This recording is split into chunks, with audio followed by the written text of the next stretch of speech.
Cerisy, c'est un château, c'est une aventure culturelle, c'est une famille, c'est un projet qui est maintenant séculaire, qui paraît complètement anachronique, mais qui a la chance de se perpétuer d'année en année. Par un beau matin du mois d'août, le jour se lève sur le château de Cerisy-la-Salle en Normandie. Ce château du XVIIe siècle accueille 20 à 25 colloques par an sur des thèmes très variés. Des colloques d'une semaine ou même de 10 jours. C'est un lieu où les gens viennent en tant que personnes pour s'enrichir, pour se nourrir, mais aussi un lieu de rencontre entre des chercheurs, des acteurs de différents registres pour arriver à construire quelque chose ensemble. À Cerisy, tout fonctionne à la cloche. Celle-ci annonce le petit déjeuner. Dans la salle à manger, les participants du colloque Vers une République des biens communs font connaissance. Certains sont déjà en train de refaire le monde. Prendre le temps de réfléchir ensemble pendant une semaine, c'est quelque chose d'unique, qui n'est possible qu'à Cerisy. En marge des conférences, les conversations se poursuivent tout au long de la journée. Se retrouver pendant une semaine à 30, 40, 50, 70 personnes sur un sujet qui nous tient à cœur, où on vit ensemble autour de cette thématique, où on participe à des conférences, mais dans un lieu où on est préservé. Cette protection nous fait nous concentrer sur le sujet et surtout dans nos relations. Des amitiés se créent, des proximités se créent, des débats se prolongent dans un cadre merveilleux, au niveau du château, des jardins, des arbres. Le château de Cerisy est situé au cœur du bocage normand, dans une campagne fertile du département de la Manche.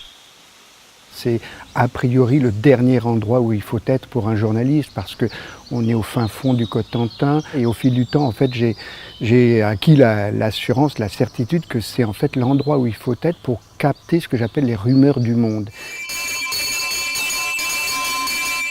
Cette cloche annonce le début des conférences et c'est en général le directeur du colloque qui l'actionne.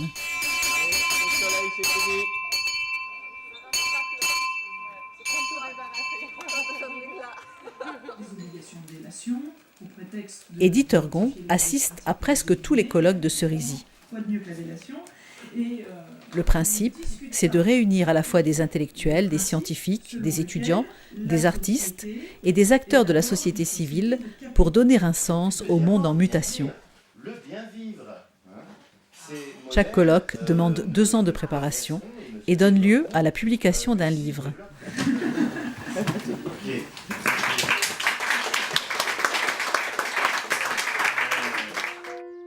De juin à octobre, les colloques s'enchaînent. Et à chaque fois, Edith Ergon se rend à la gare pour accueillir les participants. C'est le premier rite de Cerisy. Ma mère faisait déjà arrêter le train à la petite gare de Carentilly-Marigny. Elle était amie du président de la SNCF, Louis Armand, à l'époque. Et moi, je fais arrêter le train le jour de l'arrivée du colloque à la petite gare de Carentilly-Marigny. Mais maintenant, je dois négocier avec la région, avec la SNCF. Mais le train s'arrête. Il y en a 2, vous voyez 3.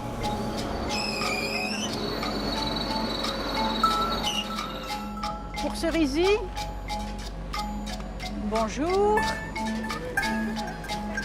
Donc pour Cerisy, vous avez le car blanc qui vous attend. Bienvenue à tous. Prenez vos bagages et vous allez... Dans un colloque à Cerisy, il y a un certain nombre de rites. Et il y a de l'imprévu, et il y a des espaces de liberté. C'est-à-dire que jamais un colloque n'est comme un autre.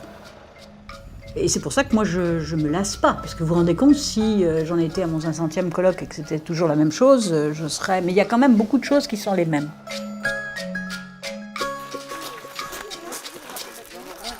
La famille d'Edith Ergon met les lieux à disposition de l'association Les Amis de Pontigny-Cerisy, qui anime le centre culturel. Deuxième rite, le soir venu, les participants se réunissent dans le grenier du château.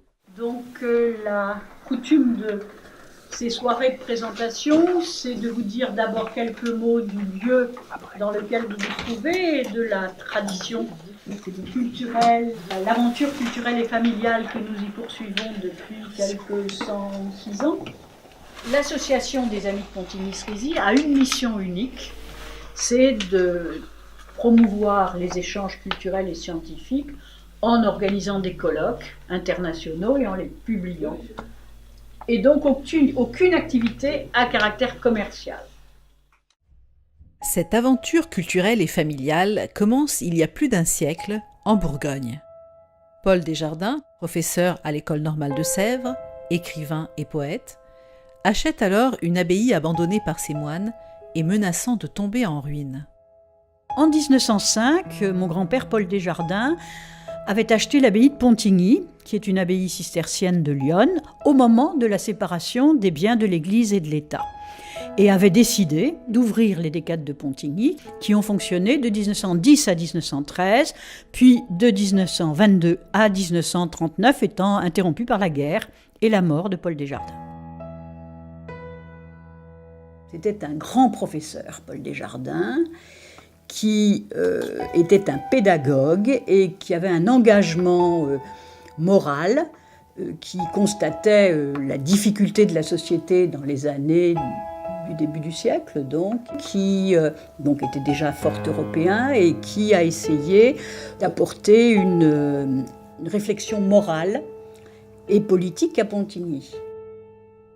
Les premières décades, de 1910 à 1913, instaurent des thèmes comme le sentiment de la justice, de l'art, de la religion, la vie ouvrière actuelle, la poésie contemporaine. Les grands écrivains et intellectuels européens deviennent des habitués de la maison sous l'influence d'André Gide et de la Nouvelle Revue française.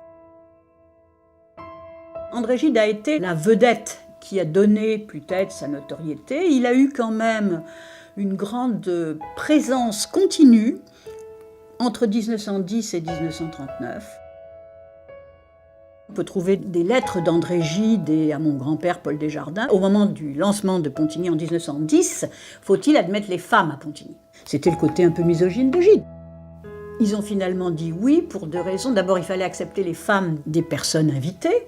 Et puis ensuite, Paul Desjardins était professeur de littérature à l'École normale de jeunes filles de Sèvres et il avait envie d'inviter ses élèves, etc. Pourtant, à Pontigny, puis à Cerisy, les femmes de la famille vont jouer un rôle fondamental. À commencer par Marie-Amélie Savary, dite Lily, l'épouse de Paul Desjardins. Un personnage qui était très important, c'était ma grand-mère, parce que Paul Desjardins était un grand intellectuel, mais pas un grand gestionnaire. Donc c'est quand même elle qui faisait marcher la maison et les problèmes économiques étaient toujours très difficiles. Elle avait même inventé une entreprise de tricot où elle faisait tricoter les dames pendant les conférences et avait créé un lieu pour vendre ses tricots et pouvoir alimenter un peu le budget de Pontigny. Pendant la Grande Guerre, Lily Desjardins, surnommée l'abbesse de Pontigny, dirige un hôpital militaire dans les bâtiments de l'abbaye. Elle est aidée par sa fille Anne, formée à la radiologie, une cousine et une amie de celle-ci. De 1915 à 1919, plus de 1000 blessés arrivant de Verdun y sont soignés grâce aux dons des amis de Pontigny. Les entretiens reprennent en 1922 avec une décade sur la Société des Nations. Paul Desjardins veut promouvoir un nouvel humanisme européen en rupture avec les nationalismes qui avaient conduit à la guerre. Le fait que ce soit un peu mythique est lié à la longue histoire quand même, à la longue histoire des personnes qui sont venues à Pontigny d'abord, à Cerisy ensuite. Après André Gide, Roger Martin Dugard était un pilier, François Mauriac est venu, Sartre une seule fois, Raymond Aron, Vladimir Jankélévitch, Gaston Bachelard. Voilà quand même une belle brochette pour la France. Et vous allez du côté de l'Italie, on trouve Moravia, on trouve un certain nombre d'écrivains aussi très impliqués en Italie. Pas mal de liens aussi avec l'Angleterre. Quasi-absence des États-Unis qui n'existait guère dans le débat intellectuel de cette époque.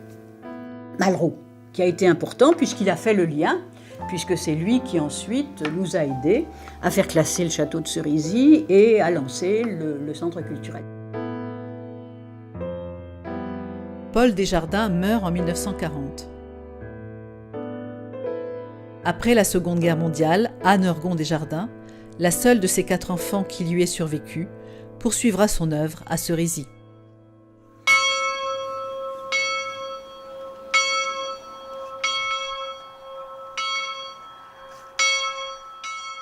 Il n'y a pas de pendule à Cerisy, il n'y a pas d'heure à Cerisy. Les heures ne figurent nulle part, mais il y a des cloches. Et vous pouvez lire d'ailleurs sur le site de Cerisy un texte d'Isabelle Stengers disant « La cloche à Cerisy ». Elle est impérieuse, elle est impériale, elle arrête tous les débats, les plus importants peuvent-ils être pour l'avenir de la planète, etc., en nous rappelant qu'il y a des gens qui travaillent pour nous et qui nous invitent à venir au repas. Au repas, chacun se met où il veut, mais on essaye justement de faire que les personnalités les plus importantes, etc., elles ne se mettent pas entre elles, mais plutôt à côté du jeune étudiant, etc. Et la plupart des gens le comprennent très bien. Quelqu'un qui vient à Cerisy et qui garde une posture institutionnelle ne reste pas 24 heures. Deuxième temps fort, la visite du château, le lendemain après le déjeuner. Donc ça, ceux qui veulent le font. Il y en a de plus en plus qui viennent parce que ça les amuse finalement. Et c'est à la fois une visite des lieux, découverte des lieux, une histoire et puis des indications très concrètes sur ici, vous pouvez aller faire telle chose, etc.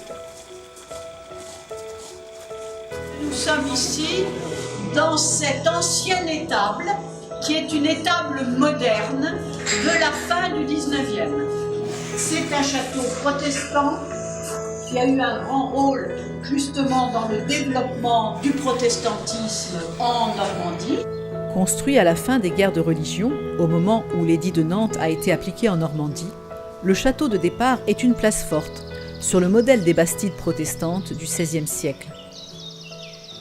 Croyez-vous que l'édit de Nantes allait pacifier les relations, mais on n'y croyait pas trop quand même. Hein, Normand, voilà, absolument. L'édit de Nantes est révoqué en 1685. Les propriétaires du château, fidèles au protestantisme, s'exilent ou se cachent, sauf l'un d'eux qui abjure et hérite de la seigneurie. Son fils, devenu évêque, ornera la demeure protestante d'un clocheton épiscopal. Agrandi en 1756, le château devient à la Renaissance une demeure de plaisance ouverte sur le paysage. En 1819, il entre dans la famille d'éditeurs Gon par la branche maternelle. Son ancêtre, Joseph Savary, capitaine des armées de Napoléon, l'acquiert pour 40 000 écus. Le site a été classé d'abord dans un premier temps avec André Malraux, puis dans un deuxième temps, en 1994, un classement intégral du site pour la qualité de ses bâtiments et l'intérêt des activités intellectuelles qui s'y passent. Donc c'est un classement qui articule le bâtiment et l'activité, ce qui est exceptionnel. Donc l'important de cette visite, c'est aussi que vous sachiez où vous pouvez aller y repérer en fonction de ce que vous pouvez faire. Vous avez des raquettes de ping-pong et des balles de ping-pong qui sont là. Vous pouvez crier, avoir de la musique, faire du ping-pong toute la nuit sans déranger ceux qui veulent se reposer. No, you have to be separate. Like, me and the two Americans. Beer pong guys. Le ping-pong, ça va. Alors c'est une pièce où maintenant nous ne faisons plus de colloques, nous faisons des soirées, ce sont des récitals, nous faisons des jeux, et puis vous pouvez venir si vous avez envie de vous y tenir à quelques-uns. En 1952, Anne Heurgon Desjardins, représentée sur ce tableau, installe les Décades de Pontigny au château de Cerisy. Ma mère, quand elle a créé Cerisy, c'était son affaire. Hein ? Elle venait de divorcer et elle a consacré les 25 dernières années de sa vie à Cerisy. C'était un apostolat, enfin, c'était une passion. Elle a conduit une opération de reconstruction complète du château qui avait été occupé par les Allemands et qui était en piètre état. Elle disait toujours, moi mon rôle c'est d'unir les hommes. Enfin bon, c'était donc la rencontre, l'amitié et une grande ouverture d'esprit de 52, au début de 52, où elle a essayé d'innover en faisant venir le groupe tel quel, la nouvelle critique, le nouveau roman. Elle a été la psychanalyse qui n'avait pas droit de citer à Pontigny, les questions scientifiques. L'acte fondateur de l'Oulipo en 1960 par Raymond Queneau et le Collège de Pataphysique se passe à Cerisy. En 1972, un colloque notoire sur Nietzsche réunit les philosophes Deleuze, Lyotard et Derrida. La textique, la science du texte, une discipline inventée par l'écrivain du nouveau roman Jean Ricardou, donnera lieu à 28 séminaires à partir de 1989. Alors qu'à Pontigny, on se demandait s'il fallait accueillir les femmes, le centre culturel de Cerisy a été créé par une femme, Anne Heurgon Desjardins. Elle le dirigea pendant 25 ans avant de passer le flambeau à ses filles, Édith Heurgon et Catherine Peyroux.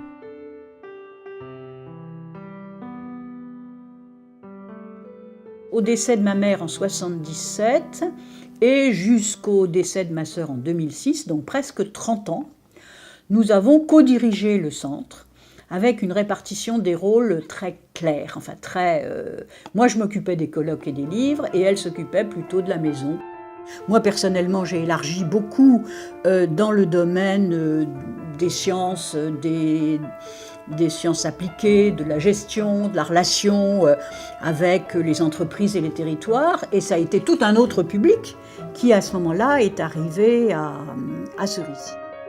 Après le décès de Catherine Peyroux en 2006, Jacques Peyroux, son mari, déjà trésorier de l'association depuis 30 ans, la remplace. Il secondera Édith Heurgon jusqu'à la fin de sa vie en 2015.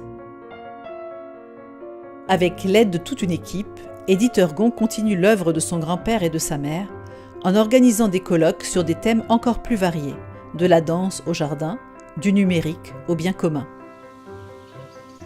Credo che la cosa principale e che rende Cerisy speciale è l'atmosfera che si crea qui. E siamo tutti un po' fuori del mondo, in un antico castello, ci sono le fotografie di chi è stato qui negli anni passati e sono tutti grandi uomini e grandi donne, quindi si crea un'atmosfera molto cameratesca, c'è molta fiducia reciproca, le porte non hanno le chiavi, è un posto che segna. Secondo me quando ci ritroveremo fuori di qui fra qualche tempo ci riconosceremo come quelli di Cerisy di questo colloquio qui. Donc on est porté aussi par tout ce qui s'y est passé dans ces lieux, à travers les décades de Pontigny, les semaines de Cerisy, tous les penseurs, les artistes, les philosophes qui sont venus. Et ça traverse les murs et ça nous porte. Le lendemain, le colloque se poursuit hors les murs. Les participants vont passer une journée dans l'archipel de Chauzet pour voir en quoi ces îles normandes sont un bien commun. À chaque fois que c'est possible, j'essaye de faire un lien avec la Manche, le département. Nous essayons de jouer quand même le fait que Cerisy, c'est en Normandie et que ça peut aussi intéresser des gens locaux. Souvent, dans nos colloques, il y a des demi-journées de congé, de détente, où les gens vont se promener. Là, c'est joindre un peu l'utile à l'agréable. On fait une excursion, mais on la finalise par rapport à un sujet qui intéresse le colloque. Chauzet est le plus grand archipel d'Europe. La Grande Île appartient en partie au Conservatoire du littoral, qui assure la préservation du bien commun maritime. Culture marine, biodiversité, mouillage, comme il le fait pour 70 autres sites de Normandie. Les propriétaires privés préservent le bien commun terrestre, restauration des paysages et des bâtiments, régénération des landes. Ils ont fait classer le site et le recensement des espèces protégées est en cours. L'archipel de Chauzet est donc le lieu idéal pour traiter de la question du bien commun. Avec ce colloque, en fait, on est en train de fabriquer une utopie. Et une utopie, ce n'est pas quelque chose d'irréalisable, c'est quelque chose d'irréalisé. Et donc, mon point, c'est on est comme dans le processus même du monde industriel. On est là en recherche fondamentale. Depuis sa création, le Centre culturel a accueilli 700 colloques et publié 550 ouvrages chez des éditeurs différents.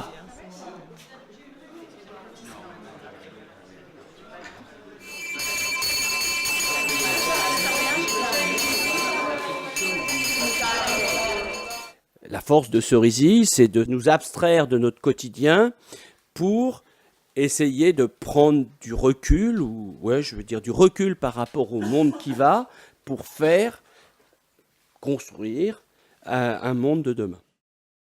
Cerisy, on n'est pas hors du monde, on est hors de son quotidien habituel. Mais le monde, il est là, parce que chacun d'entre nous l'a amené avec la semaine de ses souliers ou avec son petit sac de voyage et ce qu'on a dans la tête. Le budget annuel du Centre culturel est de 700 000 €. Il est financé à 85% par les frais de participation et pour environ 15% par des subventions publiques.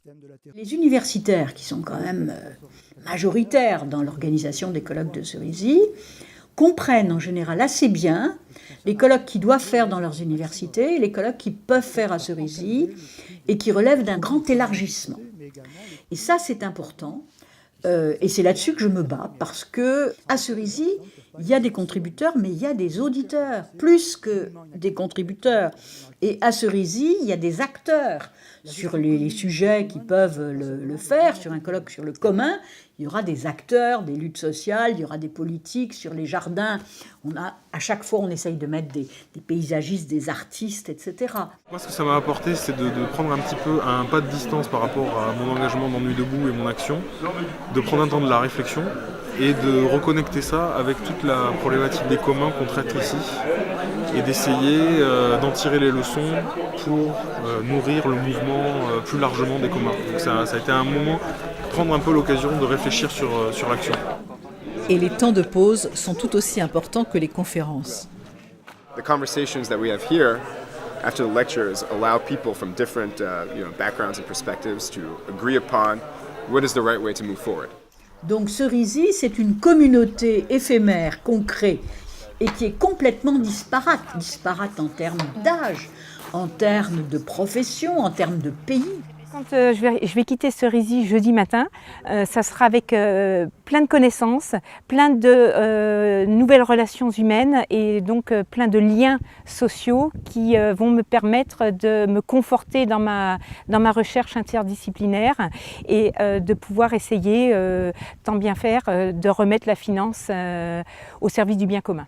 Le propre des colloques de Cerisy, c'est de traiter de questions qui sont certes déjà débattues ici et là, mais pas aussi profondément, aussi intensément. Elles ne sont pas vraiment dans l'agenda de l'action publique et puis, ou de la recherche académique. Et par conséquent, il est tout à fait normal de quitter un colloque comme celui-ci avec peut-être plus de questions que de réponses. Ce qui reste dans la mémoire dans les colloques de Cerisy, ce qui marque profondément les gens, ce n'est pas nécessairement la partie formelle des colloques, c'est le contact qu'ils peuvent prendre au repas ou la promenade dans le parc avant le dîner qui fait qu'une coopération se monte, qu'une idée de projet se naît, que l'idée d'un nouveau colloque, que l'idée, etc.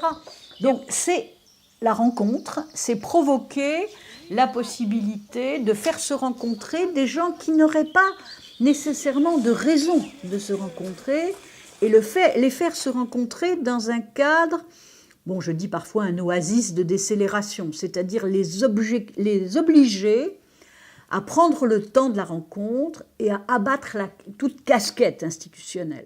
Alors, passez par là. Il y a toujours un syndrome vers la gauche, donc prenez plutôt par là-bas. Il peut y avoir un groupe d'étudiants devant qui... La jeunesse au pied. Troisième rite, la photo de famille. Donc la photo de famille, systématiquement, après le déjeuner, un photographe vient des environs de Périers et nous prenons une photo de tout le colloque.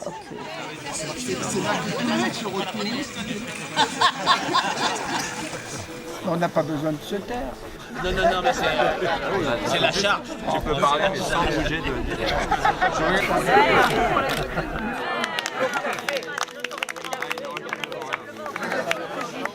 Il faut maintenir un peu cette idée que Cerisy est un lieu d'ouverture, de dialogue, de rencontres improbables, dont on ne sait pas a priori comment ça va se passer. Et où le lieu joue un rôle absolument considérable. Ça, je m'en aperçois à mesure que je vieillis et que le temps dure, c'est à quel point le château est un allié pour créer des conditions où les gens se rencontrent, et je le dis un peu naïvement, deviennent plus intelligents ensemble. L'esprit des décades de Pontigny souffle encore sur les colloques de Cerisy, et la 4e génération est prête à prendre la relève.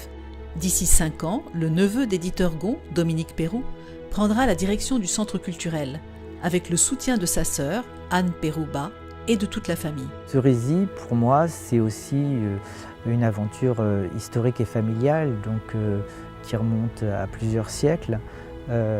Donc il y a, à partir du moment où on fait vivre Cerisy, où comme quelque chose, un ingrédient magique qu'on transmet de génération à génération, à mon avis, c'est là qu'on peut y trouver son intérêt en motivant les générations qui suivent. Aujourd'hui, le projet culturel, il est fort et je pense qu'il va continuer, il faut faire en sorte qu'il continue. Mais chacun peut avoir différentes façons de s'y impliquer, de faire en sorte que Cerisy continue à être un lieu unique et je pense que c'est ce qui en fera sa force.